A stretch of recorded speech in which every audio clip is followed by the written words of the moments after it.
Hello everyone, welcome to mission RRB PO and clerk. ये जो मिशन है आरबीआई ग्रेड बी में यूज़फुल होगा, क्योंकि आरबीआई ग्रेड बी का एग्ज़ाम भी बहुत दूर नहीं है। और आरबीआई असिस्टेंट में भी यूज़फुल होगा, क्योंकि इन सब का सिलेबस सेम है। तो इस मिशन को जो आरबीआई ग्रेड बी या आरबीआई असिस्टेंट की तैयारी कर रहे हैं वो भी अच्छे से देखें। तो आइए शुरू करते हैं हमारे क्वेश्चन।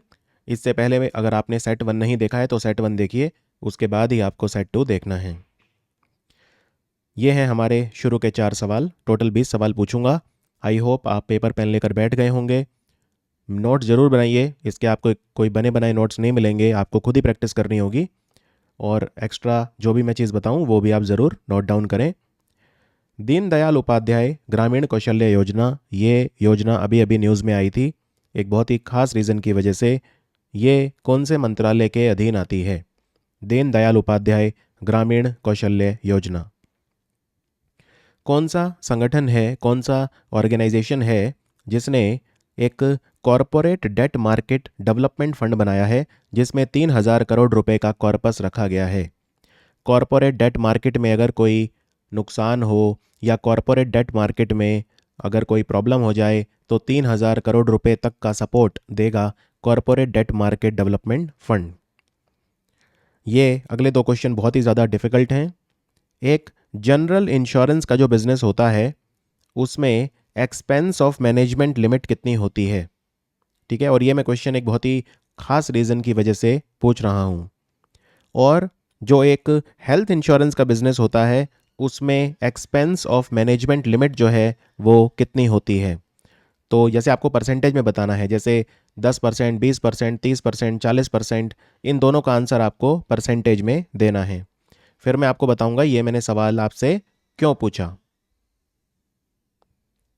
इनके आंसर लिखिए फटाफट, मैं आपको 5 सेकंड का समय दे रहा हूं।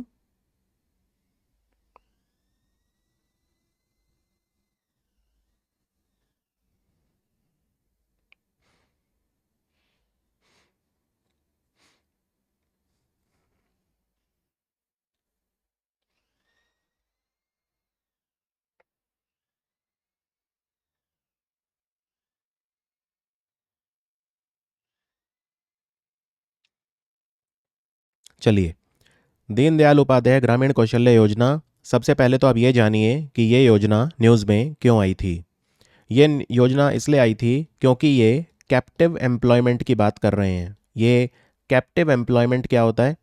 आप किसी युवा को जो उतना पढ़ा लिखा नहीं है, जिसके पास स्किल नहीं है, जिसके पास कौशल नहीं है, someone who does not have skill, you take that person and you train him, you give them training. आप उसे कौशल दो, आप उसे सिखाओ काम, और उसके बाद जिस कंपनी ने उसे काम सिखाया है वही उसको रोजगार भी दे देगी। So captive employment simply means you take a person, you give him skill development, you give him training, and then you yourself give him employment. That is called captive employment. So captive employment जो है वो दीनदयाल उपाध्याय ग्रामीण कौशल्य योजना का part बन गया है। और ये योजना नेशनल रूरल लाइवलीहुड मिशन के अंतर्गत आती है। And national rural livelihood mission का मतलब है राष्ट्रीय ग्रामीण रोजगार मिशन। मिनिस्ट्री है ministry of rural development. So what is the answer? Ministry of rural development चलाता है दीनदयाल उपाध्याय ग्रामीण कौशल्य योजना। ये जो corporate debt market development fund है ये सेबी ने बनाया है। तो आंसर है भारतीय प्रतिभूति और विनिमय बोर्ड, जिसको अंग्रेजी में बोलते हैं securities and exchange board of India. So they have made a corporate debt market development fund. And why this fund has been created? ये फंड इसलिए बनाया गया है, this fund has been created to make sure that the corporate market has enough stability. Okay, so it is to boost the liquidity in the secondary market, and it is a type of alternative investment fund, right? And what is the corpus? So corpus भी आपको याद रखना है। तो corpus इसका है 3,000 crore. 3,000 crore, is that clear? Okay. What is the limit of expense of management in a general insurance business and in a health insurance business? तो दोनों का मैं आपको बता देता हूँ। जनरल इंश्योरेंस बिजनेस में होता है 30%, जो एक्सपेंस मैनेजमेंट एक्सपेंसेस बोलते हैं जिन्हें, और जो एक हेल्थ इंश्योरेंस बिजनेस में होता है वो होता है 35%। सो ये मैं क्वेश्चन क्यों पूछ रहा हूँ इसको समझाता हूँ। तो देखिए, इरडई ने क्या करा है, अभी अभी इरडई ने एक नया रूल बनाया है. They have made a new rule. What is the rule?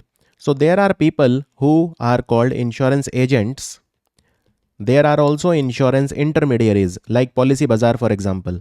वो एक इंश्योरेंस इंटरमीडियरी कंपनी है.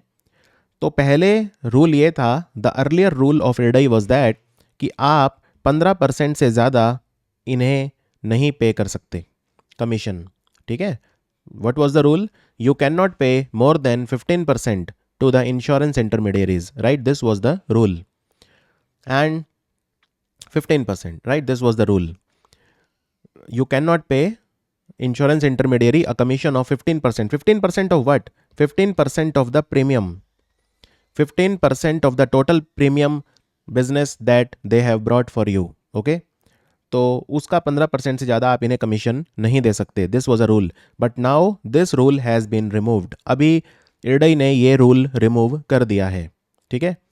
लेकिन एक चीज़ होती है एक्सपेंस ऑफ मैनेजमेंट, यानी मैनेजमेंट एक्सपेंस में क्या क्या आ जाता है? मैनेजमेंट एक्सपेंस में आपके जो भी मैनेजमेंट के एक्सपेंसेस हैं, जो ऑपरेशनल एक्सपेंसेस हैं, वो सब आ जाते हैं. आप जो कमीशन देते हो एजेंट्स को, वो भी एक्सपेंस ऑफ मैनेजमेंट में आ जाता है. आप जो मैनेजमेंट के पीपल हैं उनको सैलरी देते हो, वो सब आ जाता है. तो ये ऑपरेशनल एक्सपेंस वगैरह जो होते हैं, इनको बोलते हैं expense of management. But expense of management limit is still there. Understood?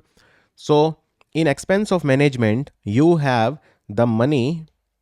Expense of management is equal to the money that you are paying as a commission to the agent or insurance intermediary plus other expenses like management people salary and all of these things. So this limit of 15% has been done away with by IRDAI. ये 15% की limit हटा ली है, लेकिन जो overall limit है ये नहीं हटाई है. तो एक्सपेंस ऑफ मैनेजमेंट लिमिट जो है वो रहेगी, वो नहीं हटाई है, लेकिन एजेंट को आप 15% दे सकते हो, वो हटा दिए. तो इसका फ़ायदा क्या होगा? इसका फ़ायदा ये होगा कि जो इंश्योरेंस कंपनी है वो अपने तरीके से अपने मैनेजमेंट एक्सपेंसेस जो हैं उन्हें कम ज़्यादा कर सकती हैं. फॉर एग्जांपल, अगर किसी इंश्योरेंस कंपनी का मन हो कि वो एजेंट को 20% देना चाहती है तो वो दे सकती है, बट फिर उनके जो अदर एक्सपेंस हैं वो 15 से ज़्यादा नहीं होंगे अगर वो एक हेल्थ इंश्योरेंस कंपनी है, क्योंकि expense of management health insurance के लिए 35% से ज़्यादा नहीं हो सकता, और एक्सपेंस ऑफ मैनेजमेंट जो जनरल इंश्योरेंस कंपनी है उसके लिए 30% से ज़्यादा नहीं हो सकता.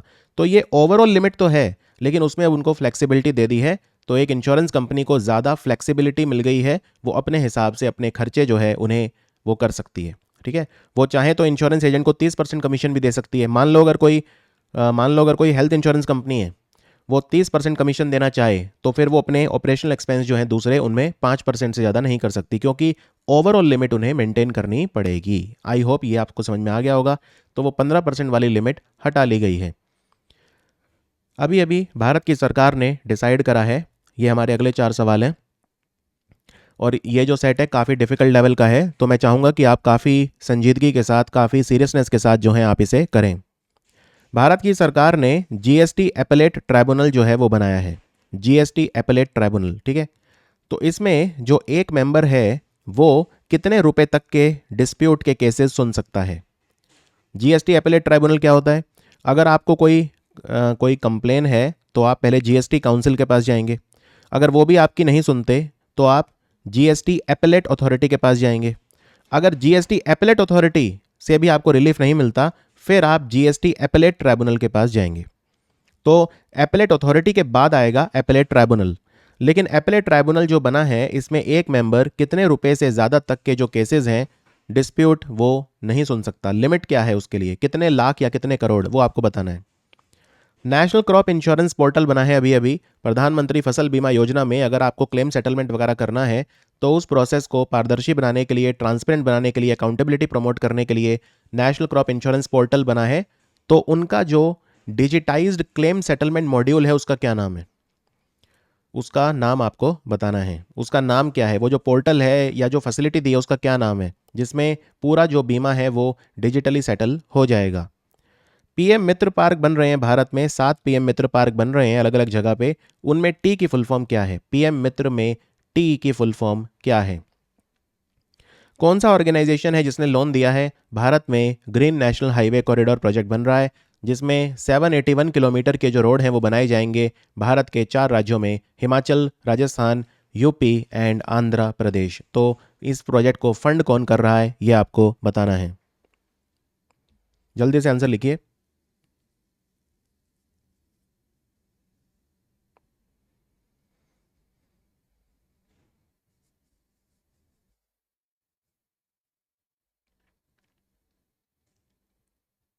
चलिए बताता हूँ।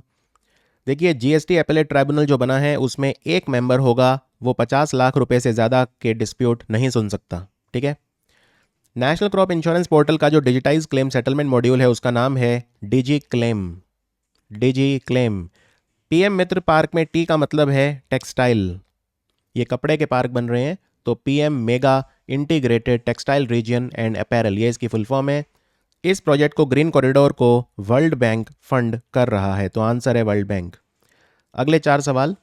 भारतीय रिजर्व बैंक ने अभी अभी कितने कंट्री के बैंक हैं जिन्हें वोस्त्रो अकाउंट खोलने की परमिशन दी है, जिससे वो अंतर्राष्ट्रीय व्यापार को रुपीज़ में सेटल कर सकें।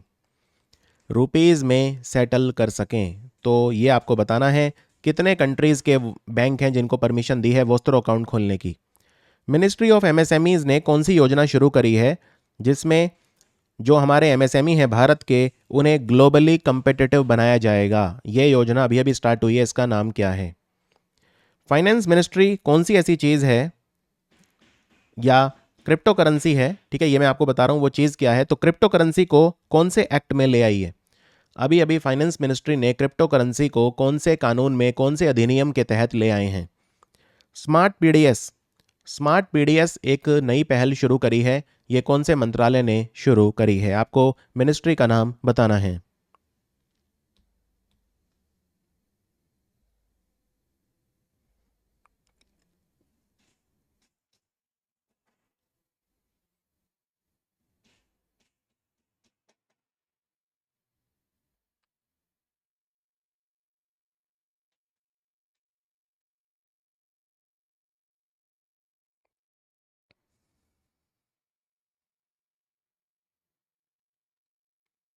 Okay, let us start.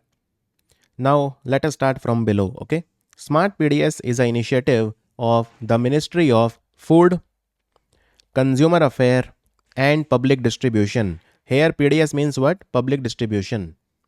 Right? Public distribution. So, basically, National Food Security Act है जिसमें हम सस्ता जो ग्रेन है, राइस, व्हीट वगैरह वो देते हैं, तो उनको डिस्ट्रीब्यूट करने के लिए स्मार्ट पीडीएस को लॉन्च करा है ministry of food, consumer affair and public distribution ने। स्मार्ट पीडीएस को आंध्र प्रदेश ने सबसे पहले लागू किया था, तो उसकी काफ़ी तारीफ करी है सरकार ने और कहा है हम अब पूरे इंडिया में इसको लॉन्च करेंगे। क्रिप्टो करेंसी को वो ले आए हैं prevention of money laundering act of 2002। Prevention of money laundering act of 2002। सो इसका क्या फ़ायदा होने वाला है ये पता है आपको?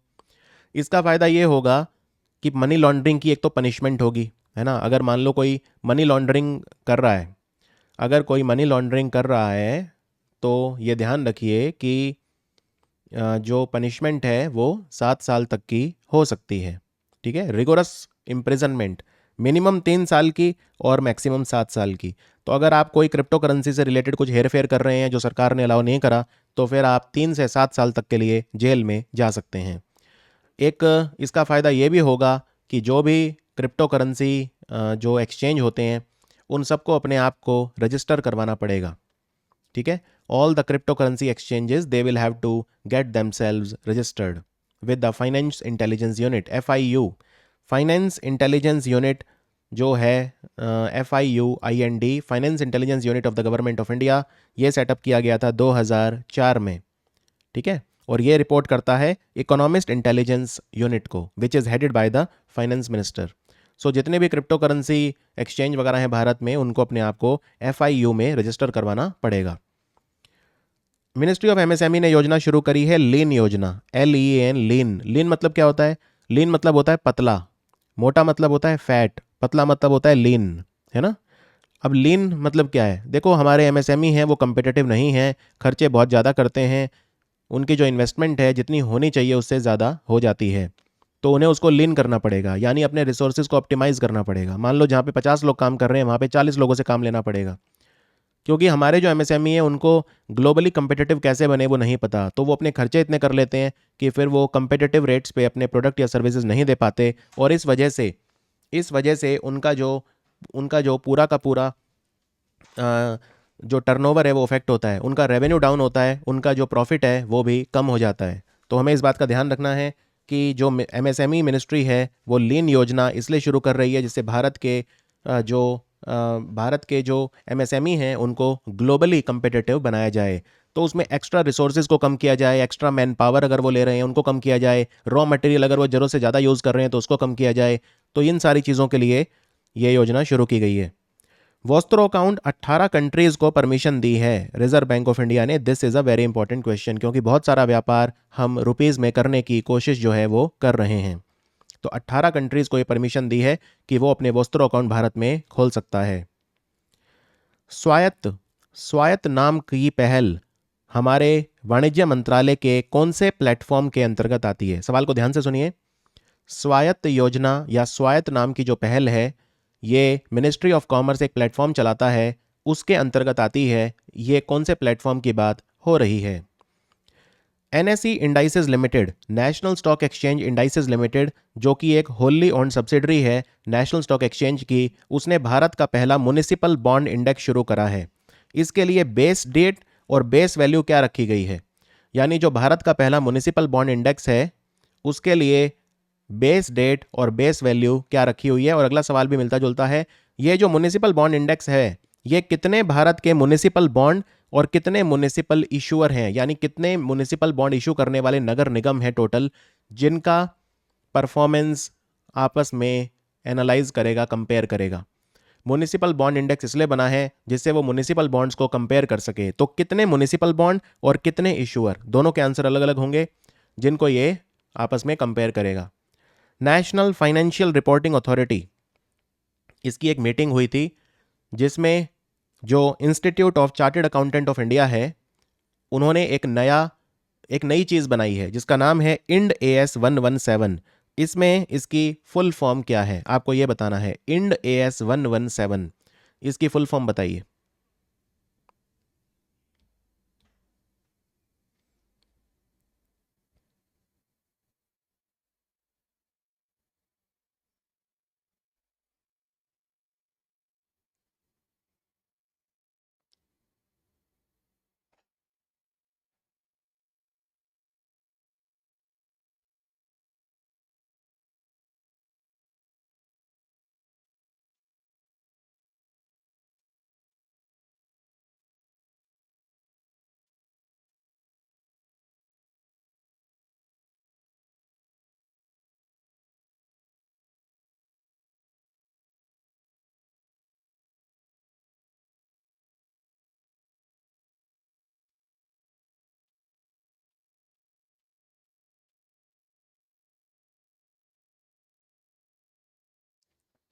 चलिए बताता हूँ।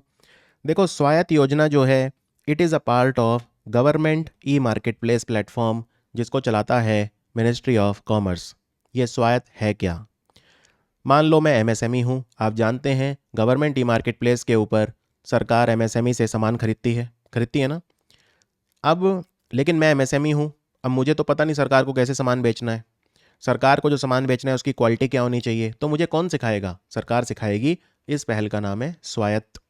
तो स्वायत्त में जो एमएसएमई हैं उनको ट्रेन किया जाता है कि आप अपना सामान बेचो, गवर्नमेंट ई मार्केट प्लेस को कैसे यूज़ करना है, कैसे अपने आप को रजिस्टर करना है, कैसे सामान बेचना है, कैसे आपको जो है ऑर्डर लेने हैं, कैसे पूरे करने हैं, क्या क्या शर्तें हैं, लीगल कॉम्प्लिकेशन क्या है। तो ये सारी जो चीज़ें हैं ये सिखाई जाती हैं एमएसएमईज़ को। ठीक है, चलिए। पहला म्युनिसिपल बॉन्ड इंडेक्स जो है इसके लिए बेस डेट रखी गई है 1 जनवरी 2021 और बेस वैल्यू होगी 1000।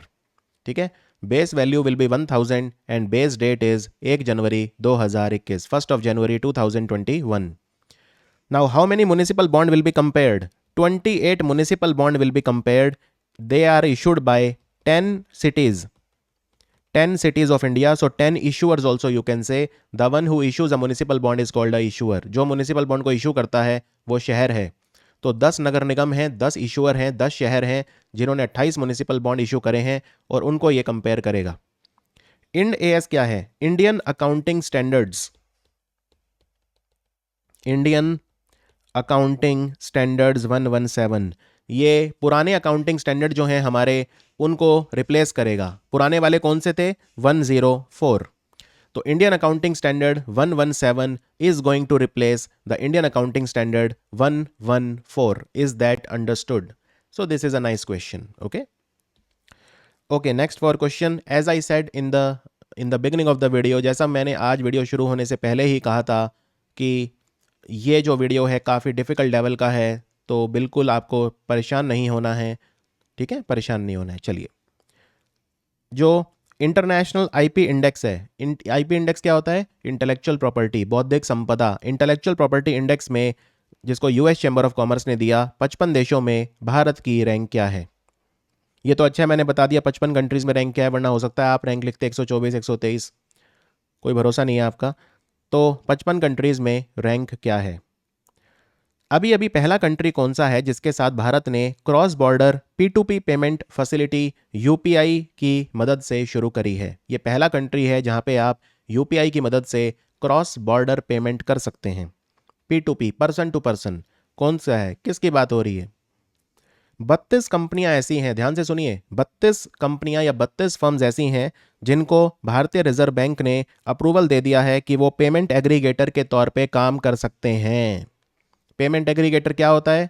ये आपको पता होगा। पेमेंट एग्रीगेटर, आप इतनी सारी पेमेंट करते हैं, तो पेमेंट एग्रीगेटर आपको बहुत तरह के पेमेंट करने के ऑप्शन देता है। Credit card, debit card, UPI, है ना? आपने पाइन लैब्स कंपनी सुनी होगी, आपने सीसी एवेन्यू सुना होगा, बहुत सारी कंपनियां हैं। तो पेमेंट एग्रीगेटर, तो 32 कंपनियों को लाइसेंस दिया है भारतीय रिजर्व बैंक ने कि वो काम कर सकते हैं पेमेंट एग्रीगेटर के तौर पे। आपको ये बताना है कि अगर आप पेमेंट एग्रीगेटर कंपनी शुरू करना चाहते हैं, है ना, तो आपकी मिनिमम नेटवर्थ कितनी होनी चाहिए? मैं रिपीट करता हूं, अगर आप एक पेमेंट एग्रीगेटर बनना चाहते हैं, तो पेमेंट एग्रीगेटर ऑथराइजेशन के लिए रिजर्व बैंक ऑफ इंडिया के द्वारा आपकी मिनिमम नेटवर्थ रिक्वायरमेंट कितनी होनी चाहिए? यूनियन बजट 2023 में बात हुई, सरकार ने कहा हम बनाएंगे एनएफआईआर। आपको यह बताना है एनएफआईआर क्या होता है, इसकी फुल फॉर्म क्या है। भारत की सरकार एक नया संगठन बना रही है, एक नया ऑर्गेनाइजेशन बना रही है जिसका नाम है एनएफआईआर। तो एनएफआईआर की फुल फॉर्म आपको बतानी है। चलिए आंसर लिखिए फटाफट।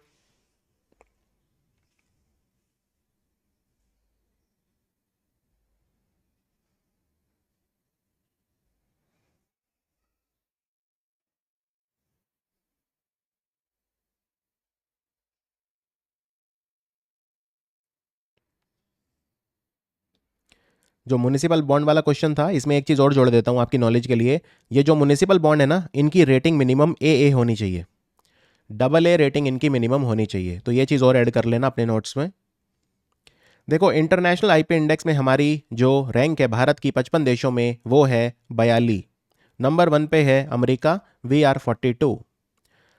ये तो आसान है, सिंगापुर, क्योंकि यूपीआई ने पे नाउ के साथ पार्टनरशिप करी है। तो हम भारत से भेज देंगे यूपीआई से, फिर वहां सिंगापुर में पे नाउ में चला जाएगा वो पैसा, फिर पे नाउ से उस पर्सन तक चला जाएगा। तो ये पार्टनरशिप हुई है, तो Singapore is the first country. देखो, 32 कंपनियों को अप्रूवल मिला है। अगर आप एक अकाउंट एग्रीगेटर, ये payment aggregator, not account aggregator, आप एक पेमेंट एग्रीगेटर करना चाहते हैं, online payment aggregator. Okay, account aggregator is different. Account aggregator होता है जो आपसे आपका डेटा ले लेगा, फाइनेंशियल डेटा, और फिर वो उसको शेयर करेगा बैंक्स और एनबीएफसीज के साथ, वो अकाउंट एग्रीगेटर होता है। I am talking about payment aggregator, so that also online payment aggregator. See, in the first year the net worth should be 15 crore, okay, and then by the time second year starts the net worth should climb to 25 crore. So the answer is 15 crore in the first year of application, subsequently climbing up to 25 crore by the second year. Understood? तो अगर first year पूछा है तो 15 साल, और उसके बाद फिर 25 crore at all times. Union budget में एनएफआईआर बनेगा। क्या है एनएफआईआर? एनएफआईआर की फुल फॉर्म है national financial information registry. National financial information registry. Okay, ये था हमारा mission RRB PO, RRB clerk, RBI grade B, RBI assistant का सेट नंबर 2। और अगर आपने इस वीडियो में 6 से ज़्यादा स्कोर किया है तो आपकी प्रिपरेशन उतनी बुरी नहीं है। 10 से ज़्यादा है तो मतलब आपकी प्रिपरेशन बहुत ही ज़्यादा अच्छी है। अगर आपका स्कोर 6 से कम है तो डेफिनेटली रिवाइज करिए, लेकिन अच्छी बात यह है यहाँ पे गलत हो कोई दिक्कत नहीं है, एग्जाम में गलत नहीं होना चाहिए। और बहुत जल्दी सेट 3 लेकर आऊँगा, देखते रहिए। ये बहुत ही ज़्यादा प्रीमियम सीरीज़ है मेरी, मिशन आरआरबी पीओ। पिछली बार 200 से ज़्यादा सिलेक्शन थे आरआरबी पीओ और क्लर्क में, और इस बार भी मैं बहुत अच्छे सिलेक्शन देना चाहता हूँ। आरबीआई ग्रेड बी में भी 250 सीट हैं। आरबीआई असिस्टेंट का नोटिफिकेशन नहीं आया, लेकिन उसके बारे में भी हम बात करेंगे। और जो भी एग्ज़ाम आने वाले हैं बैंकिंग सीजन में, तो सबके लिए तैयार रहिए, प्रिपेयर करते रहिए। ठीक है, चलिए मिलते हैं सेट नंबर 3 में। Thank you for watching study IQ premium.